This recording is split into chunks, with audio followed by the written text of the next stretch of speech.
ফলে সামগ্রিকভাবে সমাজ থেকে রাজনীতি থেকে যদি আওয়ামী লীগের প্রশ্নে সুরাহা আমরা করতে না পারি, আওয়ামী লীগের বিরুদ্ধে ফ্যাসিবাদীদের বিরুদ্ধে আমরা যদি গণপ্রতিরোধ বজায় রাখতে না পারি, তাহলে আসলে আমাদের কোনো নিরাপত্তা নেই। জনগণই আমাদের নিরাপত্তা। আমরা সেই জনগণের কাছেই আমাদের নিরাপত্তা নিতে হবে এবং ফলে রাজনৈতিক দায়িত্বটা আমাদের পালন করতে হবে। সরকার অবশ্যই প্রশাসনের বিভিন্ন জায়গায় আওয়ামী লীগের লোকেরা আছে, পুলিশের বিভিন্ন জায়গায় আছে এবং মিডিয়া থেকে শুরু করে নানান ছদ্মবেশে যে আওয়ামী লীগ আসছে, সরকারকে এদের বিরুদ্ধে কঠোর হতে হবে। আর বাকিটা রাজনৈতিক দলের জায়গা থেকে আমরা বলেছি, কোর্টপাড়ায়, বিশ্ববিদ্যালয়ের সকল রাজনৈতিক দলের ফ্যাসিবাদ বিরোধী দলগুলোর মতাদর্শীপন্থী কিন্তু সংগঠন রয়েছে, তারা যাতে তাদের সংগঠনকে, তাদের মতাদর্শী লোকদেরকে মোবিলাইজ করায়।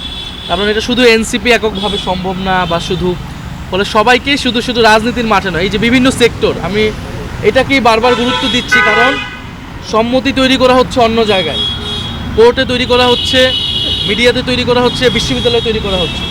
ফলে এইসব জায়গায়, সাংস্কৃতিক জায়গায় তৈরি করা হচ্ছে, এইসব জায়গায় আওয়ামী লীগকে অবশ্যই প্রতিরোধ করতে হবে এবং প্রশাসনিকভাবে আওয়ামী লীগকে আরও বেশি সন্ত্রাসীদের চিহ্নিত করে গ্রেফতার করতে হবে এবং ভারতকে অ্যাকাউন্টেবল করতে হবে। এই তিনটা জায়গায় যদি আমরা কাজ করতে পারি সম্মিলিতভাবে, আমরা মনে করি যে নির্বাচন সম্ভব এবং সুষ্ঠু নির্বাচন স্বার্থে এই তিনটা জিনিস আমাদের অবশ্যই করা লাগে।